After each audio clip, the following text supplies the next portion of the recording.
50 বছরের সেই পুরনো কোন নিহত ব্যক্তির জন্য জাতীয় শোক দিবস পালন করার কোনো অর্থ হয় না। এজন্য 15ই আগস্ট শোক দিবস বাতিল ঘোষণা করে একটি ঐতিহাসিক সিদ্ধান্ত গ্রহণ করেছে। এজন্য আমি অন্তর্বর্তীকালীন সরকারকে ধন্যবাদ জানাই।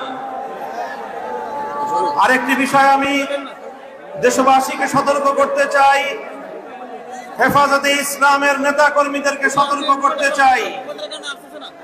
ইতিমধ্যে আপনারা বিভিন্ন যোগাযোগ মাধ্যম, সামাজিক যোগাযোগ মাধ্যমে দেখেছেন পরাজিত শক্তির ফ্যাসিবাদী নেত্রী জালিম শাহী শেখ হাসিনা নরেন্দ্র মোদীর ঘরে বসে বাংলাদেশের অভ্যন্তরে 15ই আগস্টকে কেন্দ্র করে বিশৃঙ্খলা সৃষ্টি করবার জন্য তিনি উস্কানি দিচ্ছেন।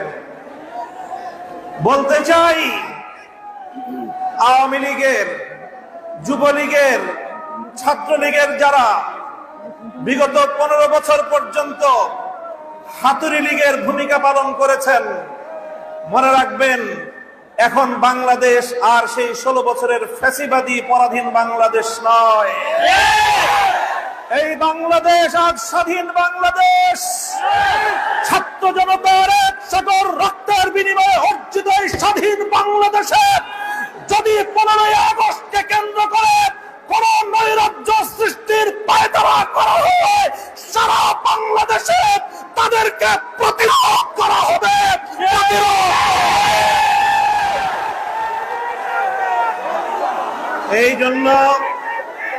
এই জন্য আমরা বৈষম্য বিরোধী ছাত্র আন্দোলনের নেতৃবৃন্দ, অন্তর্বর্তীকালীন সরকারের দায়িত্বশীলদের পাশাপাশি হেফাজতে ইসলামের নেতা কর্মীদেরকে আমি আহ্বান জানাতে চাই, আগামীকাল 15ই আগস্ট, 16ই আগস্ট এবং গোটা আগস্ট মাস জুড়ে আমাদেরকে সতর্ক থাকতে হবে।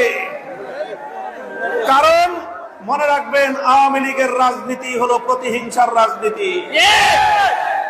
1975 সালে 3.5 বছরের অপশাসনের যুগে শেখ মুজিবুর রহমান সাহেব নির্বিচারে দেশের 30,000 যুবককে হত্যা করেছিলেন।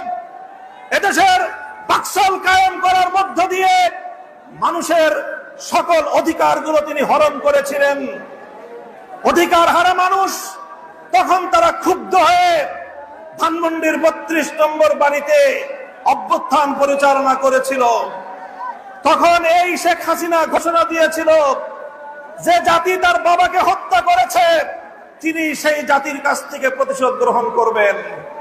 বিগত 45 বছর ধরে শেখ হাসিনা প্রতিশোধের রাজনীতি করেছেন, প্রতিশোধ দিয়েছেন আমার বাংলার তাওহীদি জনতার বিরুদ্ধে, প্রতিশোধ নিয়েছেন বাংলার স্বাধীনতাকামী মুক্তিকামী জনতার বিরুদ্ধে, প্রতিশোধ নিয়েছেন বাংলাদেশের ছাত্র জনতার বিরুদ্ধে, প্রতিশোধ নিয়েছেন এদেশের হেফাজতে ইসলামের লক্ষ লক্ষ নিরপরাধ মানুষের বিরুদ্ধে।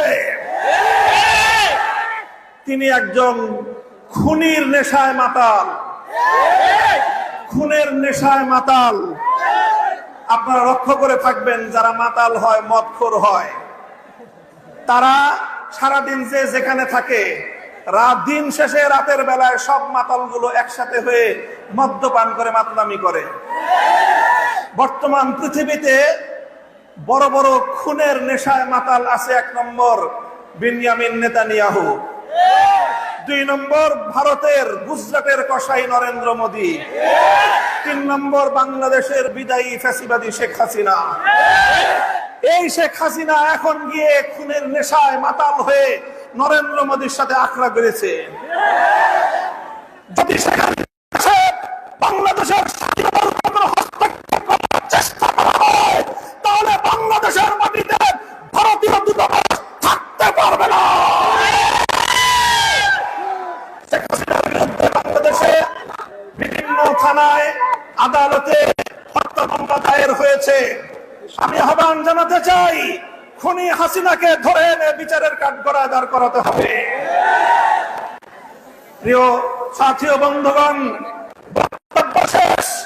ইনশাআল্লাহ বিগত দিনে যেভাবে আমরা রক্ত দিয়েছি পিলখানায়, যেভাবে আমরা রক্ত দিয়েছি সত্তা চক্রে, যেভাবে আমরা রক্ত দিয়েছি মোদী বিরোধী আন্দোলনে হাটহাজারীতে, যেভাবে রক্ত দিয়েছি আমরা মোদী বিরোধী আন্দোলনে ব্রাহ্মণবাড়িয়ায়, ঠিক আগামী দিনেও দেশের স্বাধীনতা রক্ষার জন্য